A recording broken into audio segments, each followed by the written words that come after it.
Alright, so I'm here with Dan Platt from Vermintide. Well, it's Warhammer N times Vermintide, I believe. Vermintide.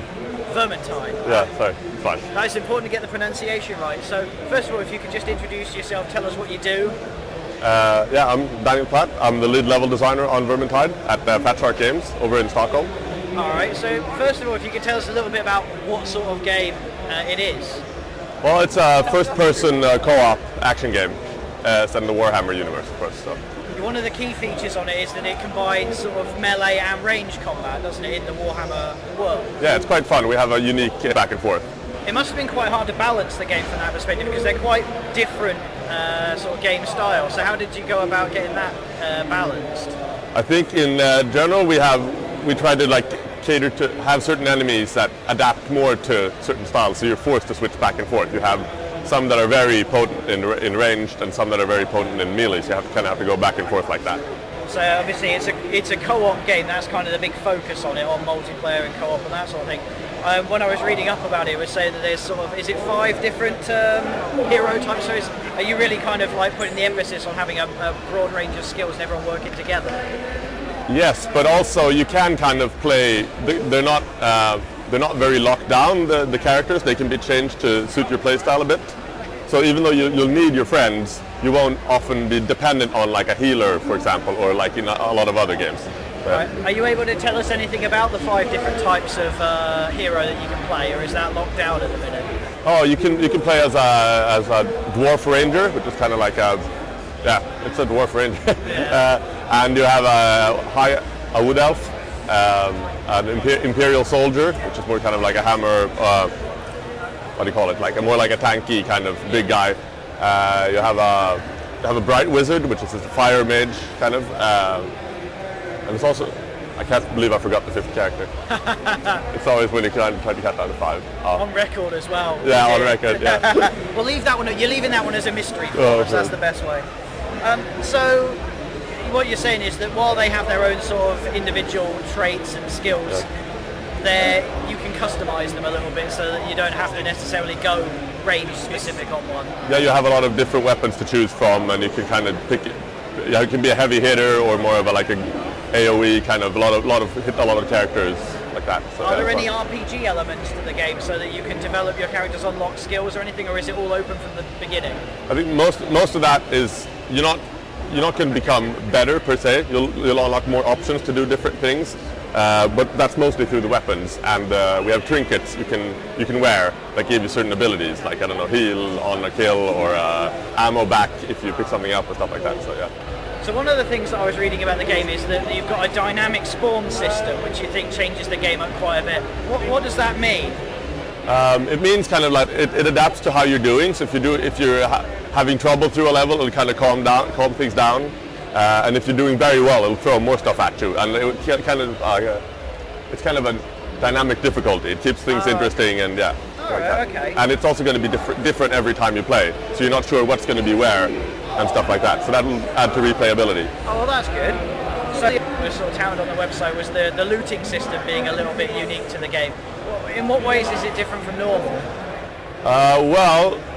I guess a lot of games like this would have stuff you pick up here and there, and this is like after the level. You roll with dice to get loot, and it's kind of fun. And what you do in the level kind of affects your dice. So if you take on extra challenges, you can roll for higher chances to get better loot. Oh, I see. Okay, and is that sort of rolling against your fellow players, or is that on your own? No, everything is cooperative. We don't want anything to be against your friends.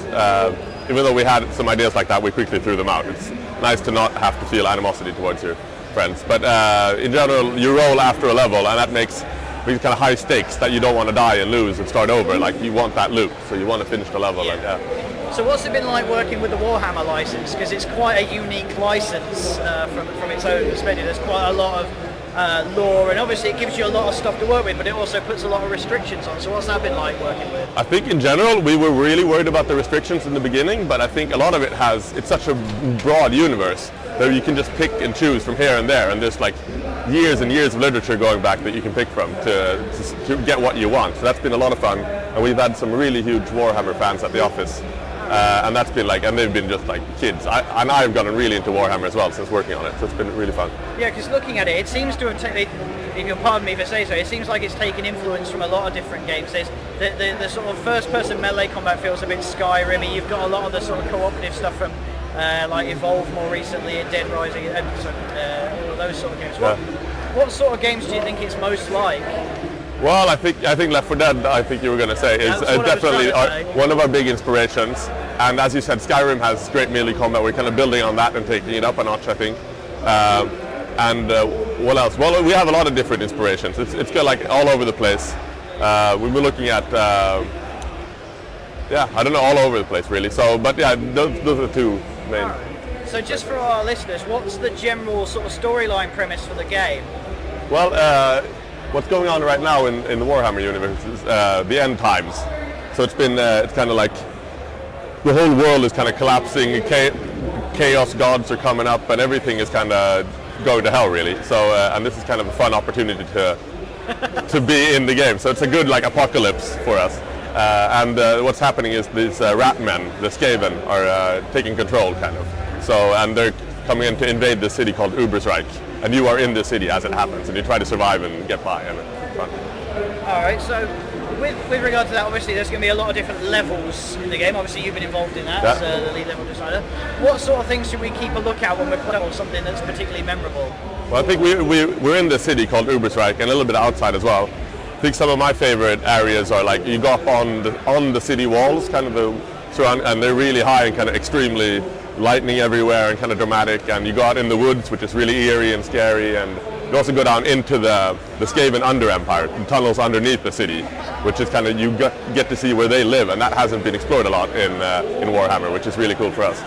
All right, so if you had sort of a brief moment to just try and sell the game to the people listening, how would you sell the game to them? What's so good about it? I think in general it's just a hugely, really fun co-op experience. Like even at the office, it's just really fun to sit with 3 friends, play through a level, and kind of like, and the challenges, it forces you to cooperate a lot and communicate, and the loot is really rewarding to go back. We've had people at the office, it's kind of hard. We have trouble tweaking because people are they want the loot so badly that we have to like, give us more loot, no, we have to kind of pace them so it's more fun. A lot of that is apparent even at the office playing. All right, and when's the game due to be released? 23rd of October. I think we announced the release date today. Oh, excellent. And is it just coming out on PC, or is there going to be console releases? There are going to be console releases. I'm not sure about those dates yet, but. All right, well, thank you very much for your time, and I hope it goes well at the show for you. Oh, thank you.